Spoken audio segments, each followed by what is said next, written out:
You know, no disrespect to any other cities, but yeah, you ain't got it like us.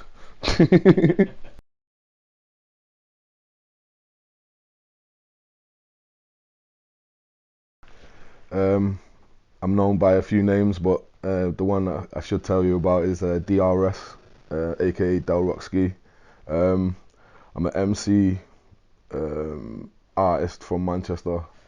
Um, yeah, we make people feel good. um, Three things that people don't know about me. Yeah, probably how much of a hermit I am. Um, I sit in the studio and make music all the time. That's the output. I'm a skateboarder. Not many people know that. Skateboarded for years. Um, and I'm an artist as well. I paint and do stuff like that. So probably yeah, it's all pretty creative. But yeah, that's probably three things that people don't know about me. How did I get a start in music? I'd say really in Manchester, and it was like the time when we was coming up. It was like 1989 in Manchester, so it was all like the whole Stone Roses Happy Mondays thing was all going on. The Hacienda was kicking off. The whole sort of that whole culture. So it you know everyone's brother all of a sudden was in a guitar band or was what I mean worked at the Hacienda or something. So it was yeah, it was quite an easy time to sort of be inspired into music and to get a start. Yeah, being from Manchester has definitely shaped my style of music. I think the things that I do in music, it's more the details in what people say and like the funny things and like the wit and the you know so like my boy Tyler from Children as he always says you're like the sayings guy. Like you start your stuff with a saying, but it's always things you'd never think of saying. Do you know what I mean? And yeah, that's Manchester. It's like the humour and the smiling in the dark times and whatever. So yeah, it's definitely. And then also when I go somewhere, like I turn into Liam Brown. I mean Liam Gallagher. Do you know what I mean? I'm from Manchester. You know what I mean? And it's like people, soon as people hear you from Manchester, like you know what I mean. So it's like it gets you through a lot of, especially in urban music. It gets you through a lot of situations. You know what I mean? And oh, you're from Manchester? You know Trigger? Yeah. Oh, yeah, it's cool, it's cool.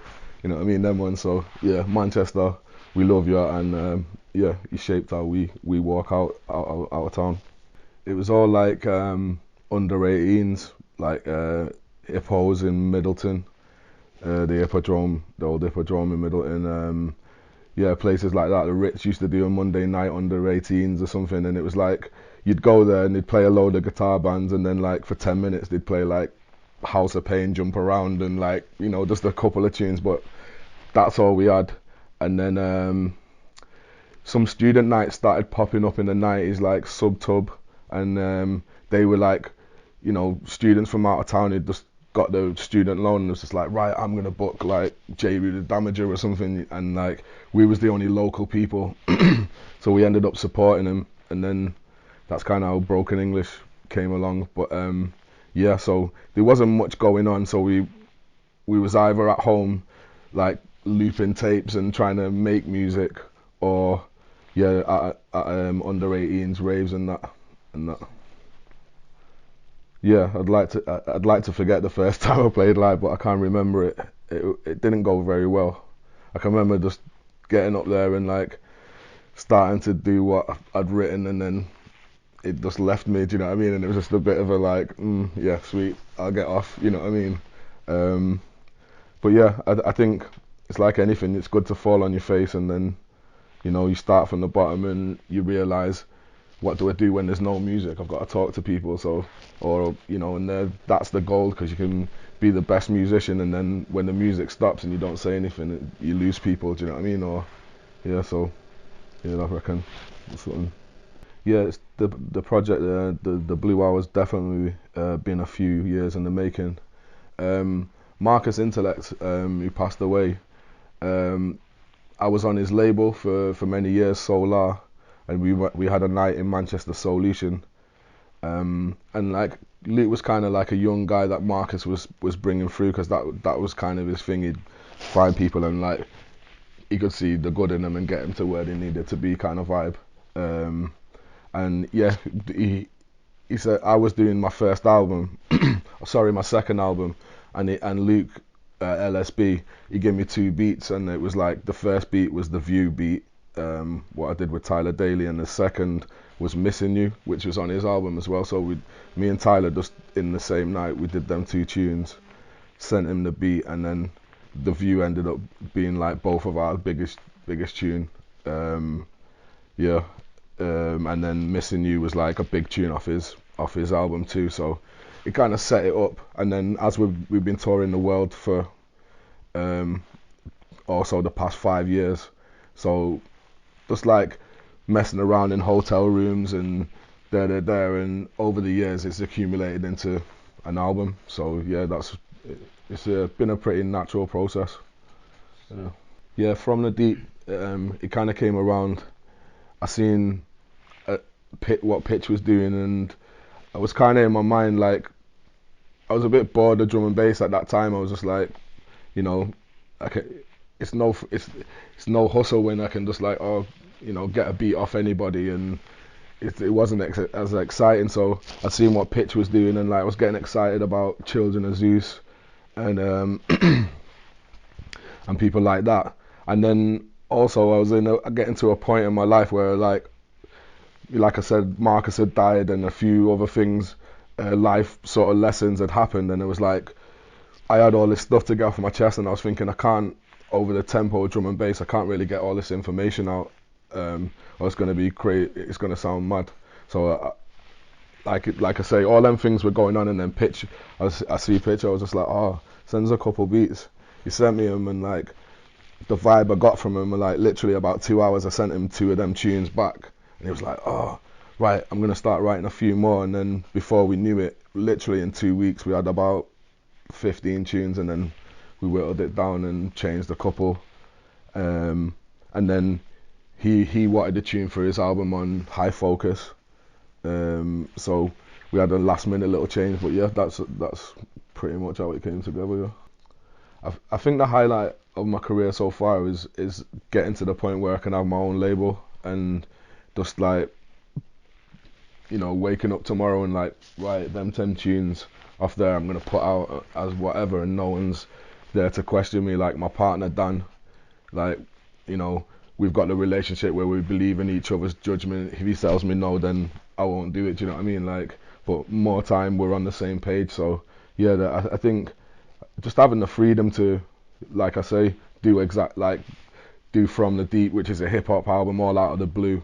It's totally out of character at that time, and then we've got an indie album that that's finished and we're gonna drop at some point. It's just like I just love to create art, and having your own label now is just amazing to be able to, like I say, do exactly what I want. I'm biased when you ask me who I'm listening to, because these days I just listen to Manchester music really.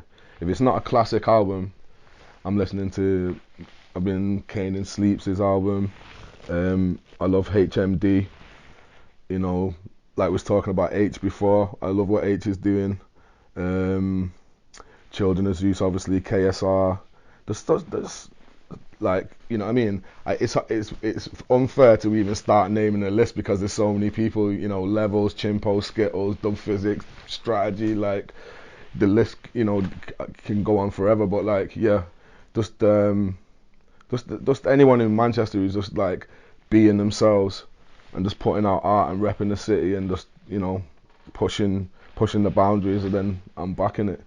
There's probably not a song out there that I wish I made, but I'm into stuff that makes people feel good or helps them understand what they're going through in life. So anything like that, anything uplifting or that makes you think. Yeah, loads of like real girly R&B from the 90s, stuff like that. Just yeah, pop music. I just love music. I just love any kind of music. So yeah, you probably find me bopping to some mad gear like. The best advice that I've been given, it's probably just to be yourself, and understand your surroundings and who you're trying to create your art for is probably the best. It's like, you can, people get gassed into like trying to make music for the charts, but what you do, you just make music that's going to be popular, and then everyone likes it. Do you know what I mean? You don't really, and if you ask the people who had them big hits, they didn't make them for the charts. They just made that track and it got there. So yeah, I reckon just understanding your demographic, who you're making music for, and just cater to them. It's like I'm a victim of it too. I've run round in circles a lot of my career, and then when I realised who my people are, who buy it, and who who push it and whatever, then it all became sort of really clearer instantly, and it was just like, okay, we put our concentrate in here, and it comes back, whether it's love or whatever. So yeah, I reckon that's probably the best advice I've been given, and probably if you're listening, you could take on. Yeah, I think social media is really important, but at the same time, you can get lost. It's really easy to get lost in social media, and you went in there to promote your thing, and then you forgot about that because you went down like a rabbit hole of something else, and then you know what I mean. So I reckon if you're on there promoting, and even like people promote themselves as a brand these days, don't they? Do you know what I mean? Like influencers and all these people. So yeah, I reckon it's important, but you've got to play social media. You don't get played by it. Do you know what I mean? And yeah, and also like you was talking about JME, like releasing his music only on vinyl, only on hard copy first and stuff. And yeah, I believe in that. It's like, you're putting some magic back into music. Like we used to go into the record shop, and you hadn't heard the music, you didn't know, and I'd buy it off a cover, like or whatever. Do you know what I mean? Or like a reputable artist that I was into. So I think that's, yeah, it's putting some magic, because you've heard, the video's out a few weeks before, then it's been battered, then it's on every playlist, and then all, you know what I mean? It's overkill by the time you get the tune a lot of the time these days. So yeah, I'm backing what Jamie's doing, and I think, yeah, like I said, don't let social media play you, and then it's an amazing tool. Awkward. Yeah, probably awkward, because I like myself. I like music that it'll proper stop you in your tracks and like make you think about something rather than just throw away music. So probably, yeah, awkward. In 5 years' time, I'd like to be exactly where I am now, making music, having a label, being able to help people in the city. Yeah, having an amazing family, and yeah, just happy, you know. If I can hold on to that stuff, then I'm happy. It's not, yeah, like I was saying earlier, like the older you get, you realize it's not about money or material objects. It's more about what's here and now. So yeah, 5 years right here, doing exactly the same thing, making music, helping people. Well, the album The Blue Hour came out like a couple of days ago. What else we got going on? Yeah, we got Eva.B, a Manchester artist. She's got a release on Space Cadet, my label. That's coming out mid-December. Video and LSB remix. And then apart from that, I've got like hundreds of tracks that I'm trying to get into, like either albums or EPs, or so yeah, just loads of music. Space Cadet club nights. Yeah, spreading good vibes. That's about it.